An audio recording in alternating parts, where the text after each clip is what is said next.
I have a question about the people of the Dionysos channel. How do they combine the principles of a loner with a public life? After all, they aren't forbidden from leading a public life, are they? No, they aren't. And the second question, how does Dionysos make money in life? Specifically, how can he earn a steady income from work when his field is so narrow and limited and major projects are rare? I don't want to be a starving artist or a seeker of bodily hardships, but without an agreement with the gods, relying solely on one's own strength, it seems impossible to succeed here. Well, indeed, there is no way to succeed, as Dionysos needs the support of others. Let us turn again to the myths. When we recall Dionysos, we also recall Zagreus, and how Dionysos recognized himself as Zagreus. He too had helpers, the Maenads, and a large group of followers. His mother Semele and his beloved Ariadne were beside him. He always had someone to lean on. And this is a hint for all Dionysos people too. For him it is very difficult to achieve anything alone. Dionysos needs a large, substantial number of connections around him, and he must have loyal friends, relatives, partners, or family members. Anyone who loves him simply because they love, not for any particular reason. Only then can Dionysos allow himself creative highs and lows, exploration, and greater freedom to experiment without fearing financial loss, poverty, or other forms of material or physical vulnerability. That is the first point. It is the first thing to remember. Dionysos cannot achieve success on his own. He is always either surrounded by a crowd of friends, admirers, and worshippers, or he knows exactly whom he can rely on in this matter. Now, as for being a loner and being public, Dionysos can quite well engage in public activity. The question is not what he does, but how he feels while doing it. Dionysos is an egoist. He does not attach himself to anything, even to those who sincerely love and support him on both sides. Like Semele and Ariadne, he does not feel sacrificial love in particular. He recognizes the sacrifices that others make for him.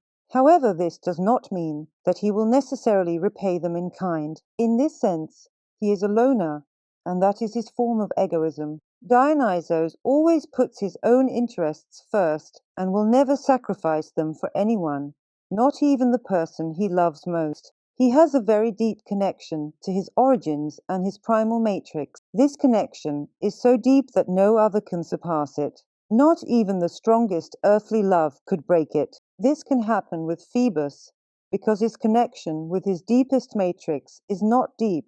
Excuse the tautology.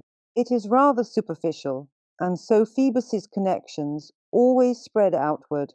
But Dionysos' connections always go deeper, down to depths that are inaccessible to anyone else, and those depths are so much his own that he will never let anyone in. This is precisely what the myths tell us. Dionysos is connected with Rhea, connected with Gaia, while Phoebus is only connected with Demeter. He is cursed by both Gaia and Rhea. They do not allow him to enter their realms. As compensation, Phoebus can spread himself widely, but Dionysos cannot. Instead, he is drawn into his own depths, which pull him in a certain direction, even if everyone else says he should not go there.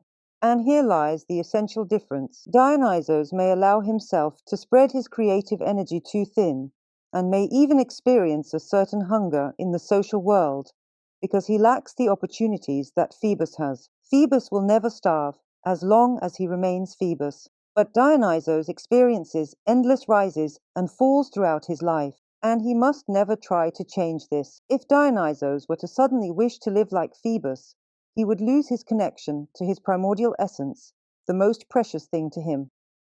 Unfortunately, he only comes to value it after a certain point, but any Dionysos who tries to play at being Phoebus will never keep it up for long.